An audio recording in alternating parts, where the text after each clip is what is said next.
ওয়ালামান সাবারা ওয়া গাফারা ইন্না যালিকা লামিন আজমিল উমুর।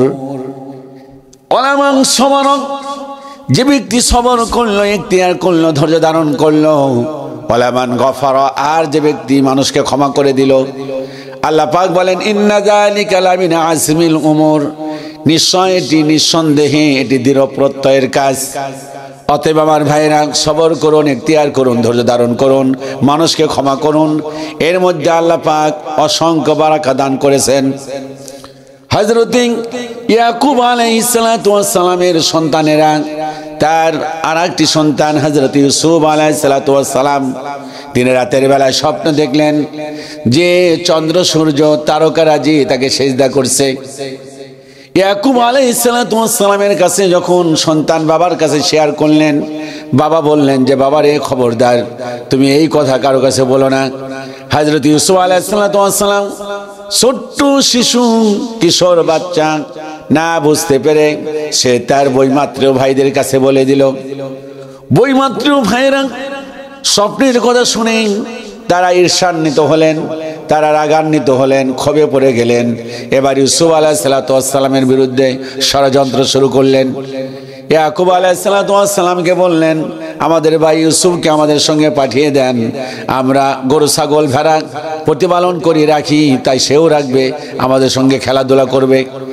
ইয়াকুব আলাইহিস সালাতু ওয়াস সালাম তাদেরকে নিষেধ করলেন যে না, আমার বড় আশঙ্কা হয় যে আমার সন্তানের কোনো ক্ষতি করবে। সন্তানেরা বাবার সঙ্গে মিথ্যে অভিনয় করলেন। এরপর ইউসুফ আলাইহিস সালাতু ওয়াস সালামকে সাথে করে নিয়ে গেলেন। সাথে করে যখন নিয়ে গেলেন চারণ ভূমিতে, এবার তার বইমাত্র ভাইরা কেউ কেউ এই প্রস্তাব করলো যে তাকে হত্যা করা হোক। আবার বললেন যে না, হত্যা না করলে তো বিশাল ক্ষতি হয়ে যাবে, মানুষেরা জানাজানি হয়ে যাবে। কোন এক ভাই প্রস্তাব করলেন যে তাকে বাগে দিয়ে খাইয়ে ফেলা হোক। আবার বললেন যে না, এটাও মোটে কি ঠিক হবে না, এর মধ্যে আমাদের সিকিউরিটি নেই, এই জন্য আমরা এক কাজ করি, কূপের মধ্যে ফেলে দেই। হযরত ইউসুফ আলাইহিস সালাতু ওয়াস সালামকে কূপের মধ্যে ফেলে দিলেন। ইউসুফ আলাইহিস সালাতু ওয়াস সালাম অসহায় মানুষ, নাবালক মানুষ, চোখের পানি ছেড়ে ছেড়ে কাঁদতেছেন। আমার বন্ধুগণ, ইয়াকুব আলাইহিস সালাতু ওয়াস সালামের সন্তানেরা বাবার সাথে মিথ্যে কথা বললেন যে আমার সন্তানেরা, আমার ভাইদেরকে আমরা ওই যে ওইখানে রেখে এসেছি। ইয়াকুব আলাইহিস সালাতু ওয়াস সালামের কাছে তার সন্তানেরা মিথ্যে কথা বলল যে নেকড়ে বাঘ খেয়ে ফেলেছে। ইয়াকুব আলাইহিস সালাতু ওয়াস সালাম তিনি বললেন যে ফাসবরুন জামিল আল্লাহুল মুস্তাআনু আলা মা তাসিফুন, সবর ছাড়া আমার কোনো উপায় নাই। উত্তম সবর করলেন আর সাহায্য চাইলেন আল্লাহর কাছে। হযরত ইউসুফ আলাইহিস সালাতু ওয়াস সালাম যে কূপের মধ্যে ফেলে দেওয়া হয়েছে, সেখান দিয়ে বণিকেরা যাচ্ছে, তাকে উত্তোলন করে নিলেন, বাজারে বিক্রয় করলেন। এরপর ধীরে ধীরে যখন হযরত ইউসুফ আলাইহিস সালাতু ওয়াস সালাম সাবালক হলেন, যখন বয়ঃপ্রাপ্ত হলেন, মিথ্যে মামলায় তিনি জড়িয়ে পড়লেন। হযরত ইউসুফ আলাইহিস সালাতু ওয়াস সালাম মুক্তি পাওয়ার পর আল্লাহ পাকের কি লীলা খেলা, মিশরের মন্ত্রী হয়ে গেল, দেশে অভাব দেখা দিল। তার বইমাত্র ভাইরা তার কাছে গেলেন খাবারের জন্য। ইউসুফ আলাইহিস সালাতু ওয়াস সালাম তাকে চিনে ফেললেন, বললেন যে তোমাদের নাম কি, তোমাদের এক ভাই ইউসুফ ছিলেন কিনা, বিনিয়ামিন ছিলেন কিনা? হ্যাঁ, বিনিয়ামিনকে নিয়ে আসবা, পরের বার তোমাদেরকে আরো বেশি করে দেওয়া হবে। বিনিয়ামিনকে নিয়ে আসলেন। এর পরিবর্তে অনেক লম্বা ঘটনা। বিনিয়ামিনকে নিয়ে আসার পর তার জামাটা দিয়ে দিলেন। ইউসুফ আলাইহিস সালাতু ওয়াস সালামের জামা যখন তার বইমাত্র ভাইদের কাছে দিলেন, হযরত ইয়াকুব আলাইহিস সালাতু ওয়াস সালাম জামা পেয়ে চোখের পানি ছেড়ে দিয়ে বললেন, আমি ইউসুফ আলাইহিস সালাতু ওয়াস সালামের সুঘ্রাণ পাচ্ছি। দীর্ঘদিন পর আল্লাহ পাক হযরত ইউসুফ আলাইহিস সালাতু ওয়াস সালামের সঙ্গে হযরত ইয়াকুব আলাইহিস সালাতু ওয়াস সালামের সঙ্গে দেখা করে দিলেন। এই যে সবরুন জামিল, এই যে সবর, এই সবরের ফলে আল্লাহ পাক তাদের সঙ্গে সাক্ষাৎ করে দিলেন, তাদের সন্তান তার বাবার কাছে ফিরে দিলেন। সম্মানিত ভাইরা, সবর যদি করতে পারি, ইখতিয়ার যদি করতে পারি, ধৈর্য ধারণ যদি করতে পারি, আল্লাহ পাক এইভাবে বারাকা দান করবেন।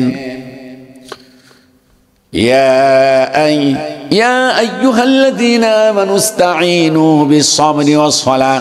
আল্লাহ পাক ঘোষণা দিচ্ছেন, ঈমানদারেরা, ইসতাঈনু, তোমরা সাহায্য চাও, বিস-সাবরি ওয়াস-সালাহ, এবং সবর এবং সলাতের মাধ্যমে। সবর এবং সলাত আল্লাহর কাছে অত্যন্ত পছন্দনীয়। আল্লাহ পাকের কাছে যখন বান্দা দাঁড়িয়ে যায়, সেজদায় দাঁড়িয়ে যায়, আল্লাহ পাক সেজদায় যখন বান্দা পড়ে যায়, আল্লাহ পাক বান্দা নিকটবর্তী হয়ে যায়। আল্লাহ পাক বলেছেন ওয়াসজুদু ওয়াকতারিবু, সেজদা দাও আর আমার নিকটবর্তী হয়ে যাও। এই জন্য নবী করিম সাল্লাল্লাহু আলাইহি ওয়াসাল্লাম সেজদায় যেতেন। একবার আম্মা জান মা আয়েশা বলেন, গভীর রাত, হঠাৎ করে আমার বিছানায় খুঁজে পাচ্ছি না, তাকে দেখলাম বিশ্বনবী তিনি সালাতের মধ্যে আছেন, এমন লম্বা সেজদায় চলে গেছেন। এরপর অনেক সময় চলে যাচ্ছে, আমি ভাবলাম তিনি আর দুনিয়াতে বেঁচে নাই। তার পায়ের মধ্যে চিমটি কাটলাম, পাটা একটু লাড়াচাড়া দিল। লাড়াচাড়া দেওয়ার পর আল্লাহর নবী কিছুক্ষণ পর সালাম ফিরে নামাজ শেষ করলেন। নবীজি আয়েশাকে জিজ্ঞাসা করলেন, আয়েশা কোনো প্রবলেম, কোনো সমস্যা? আম্মা জান আয়েশা বললেন, ইয়া রাসূলুল্লাহ কোনো সমস্যা নয়, আপনি এত দীর্ঘ সাজদা দিয়েছেন আমি মনে করছি আপনি দুনিয়াতে নাই। আল্লাহ পাক আপনার অতীতের এবং ভবিষ্যতের গুনাহ মাফ করে দেয় নাই। আল্লাহর নবী বললেন, ও আয়েশা তুমি কি বলতে চাও? বললেন, সব তো আল্লাহ পাক মাফ করে দিয়েছেন, আপনি তো লম্বা লম্বা সেজদা দেন কেন, কারণটা কি? নবীজি বললেন, আয়েশা গো তুমি কি চাও না আমি আল্লাহর নৈকট্যশীল বান্দায় রূপান্তরিত হয়ে যাই? এই জন্য আমার ভাইরা, সালাত এবং সবর আল্লাহর কাছে পছন্দনীয়। সালাত আছে যেখানে, সবর থাকবে সেখানে, তাড়াহুড়ো করা যাবে না। সালাতের মধ্যে এই একনিষ্ঠভাবে সালাত আদায় করতে হবে। আল্লাহ পাক বলেছেন, কদ আফলাহাল মুমিনুন, অবশ্যই ওই সকল মুমিনেরা সফল কাম, আল্লাযীনা হুম ফি সালাতিহিম খাশিউন, যারা সালাতের মধ্যে বিনয়ের সাথে সালাত আদায় করে। বুখারীর একটি বর্ণনায় বিশ্বনবী দুইজন সাহাবীকে গনিমতের মাল পাহারা দেওয়ার জন্য দায়িত্ব দিলেন। তারা একজন ঘুমিয়ে পড়েছেন আর একজন দায়িত্ব পালন করতেছেন। দূর থেকে কাফির সৈন্যরা এসে আল্লাহ নবীর এই সাহাবী যিনি দায়িত্ব পালন করতেছেন, রিক্রুটিং দিচ্ছেন, যে সিকিউরিটির দায়িত্ব পালন করতেছেন, তাকে এরকম তীর নিক্ষেপ করা হলো। একটা দুইটা তীর নিক্ষেপ করার পর সাহাবী এবার রুকু করলেন, সাজদা করলেন, সালাম ফিরালেন। চিন্তা করলেন, হারে শত্রুরা আক্রমণ করতে পারে।